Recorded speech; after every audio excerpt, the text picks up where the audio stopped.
Dear Reddit, what is the best April Fool's Day prank you ever saw, completed yourself, or heard about? In 3rd grade, two of the teachers were best friends, so they both pranked our classes by saying we were going on a field trip for a while and hyped it up so much we even got lined up at the door and everything. Then they just yelled April Fools. Imagine our disappointment. Some kids even started crying a little. They felt kinda bad, so they promised to make it up by giving us all brownies at the end of the day. That cheered everyone right up. Although we shouldn't have trusted them again, because when the end of the school day rolled around and we were all wanting our yummy brownies, they come in and give us these stupid brown letteries made of paper. I am still upset to this day. I just wanted some brownies, man.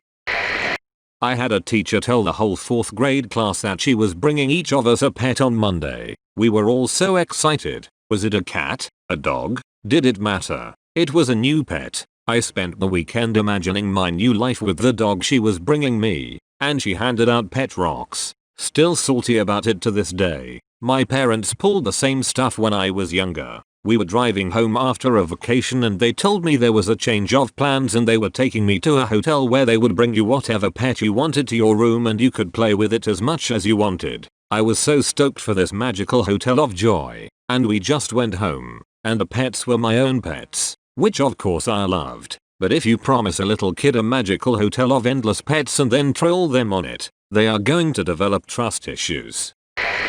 The guy who burned hundreds of tires in a dormant volcano to make people think it erupted again was my favorite. When I was like 12, my mom would always make cream of wheat or oatmeal for my sis, 2 years older, and me in the morning. So I took our sugar caddy and switched the sugar for salt. My sis sits down for breakfast and adds some sugar to my meal. My sis was obsessed with sugar at the time, so she loads her bowl with the salt, thinking it's sugar. She takes a bite, not suspecting a thing since she saw me stir sugar in and I was about to take a bite, and she almost pukes on the table. Apparently it was like just taking a big bite of salt. She runs to the kitchen sink to spit it out and wash her mouth. Neither of us knew my mom had taped down the handle on the little hose nozzle, so when she threw the sink on high she got hit in the chest with a spray of cold water. It was a great bonus for me. I was in tears, I laughed so hard. I was working at a doctor's office, and the parking situation was limited, so we had to take a shuttle to the office building. On the shuttle was all my co-workers with the exception of the office manager. We all decided it would be hilarious to call out of work, one by one. All 6 of us, one at a time, one right after the other, called out, the manager getting more and more hysterical with each call. We walked into the office 20 seconds later, and she was in full panic mode. Pretty funny stuff.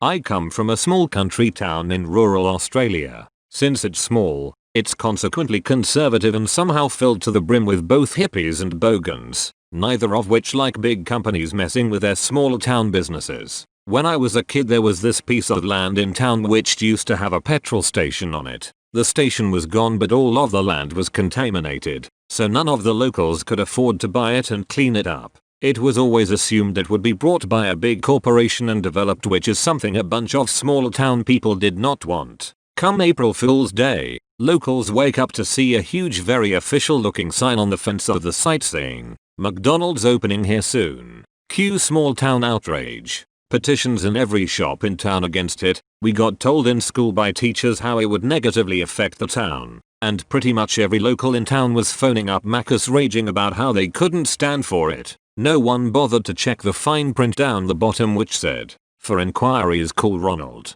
The person/persons responsible behind were never caught despite a manhunt. The next year for April Foods, someone put a red-headed scarecrow on the fence. It got torn apart very quickly. No one needed a reminder of how a single sign embarrassed an entire town. A radio station where I grew up used to do some good ones. One year, they did one faking Britney Spears' death. They were later kicked off the air for it. They had people calling in and giving eyewitness accounts and stuff. Hilarious. They also did one where they pretended the station had changed to a Spanish language station. It was hard rock. They did an entire show in Spanish, with music and everything. Not April Fools. It the best dad prank my dad ever pulled in my opinion. When I was in 3rd grade, I had to write a biography of my dad. So I had all the normal stuff. My dad was born in West Branch, MI. My dad went to Nodgemore Heights High School. My dad's best friend was named Ben Dover. And it got worse. My dad and Ben liked to golf together. My dad remembers that Ben was always very gentle with the balls but held the shaft too tight. Took until last year when our basement flooded and we had to take all of that stuff upstairs for me to find it. I turned that into my teacher. No one said anything. All day today I've been convincing my sisters there is a prank. A huge prank. They've checked the candy they got today, all of their clothes and bed. They are terrified. The prank is that I'm too lazy to have set anything up. There is no prank. One time when I was a kid, my dad woke me up frantically saying that I was going to be late for school. This was sometime during my elementary years. I panicked and rushed through my morning routine. It was not until I was outside at the bus stop waiting that I realized no other kids on the block were also at the stop. After about 10 minutes, I look at my house and see my dad with his head poking out of the door just snickering to himself. It turns out it was Saturday. Late to the party, but here goes. Somebody I know works in a restaurant, so he's frequently cleaning tables. On April Fools, he took an empty spray bottle of the red cleaning solution he normally used and filled it with cherry Kool-Aid. He then proceeded to pretend to clean a table, wait until someone was watching him, and then casually unscrew the cap and take a drink.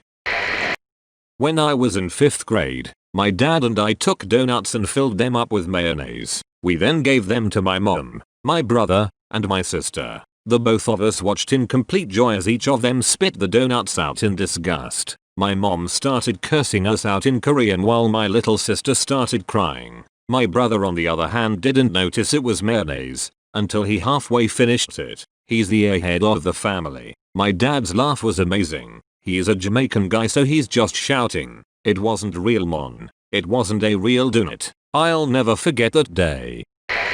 My friend recently signed a lease at an apartment complex meant for college students. They recently released an update for their new at-home camera systems that recorded all activity inside the units. This place released video examples and marketed it as though it was something they'd already tested at one of their complexes. The whole point was that you would be on constant surveillance and your parents would have access to the footage. It was only after many angry college students threatened to cancel their lease that it was leaked that it was all an April Fool's joke.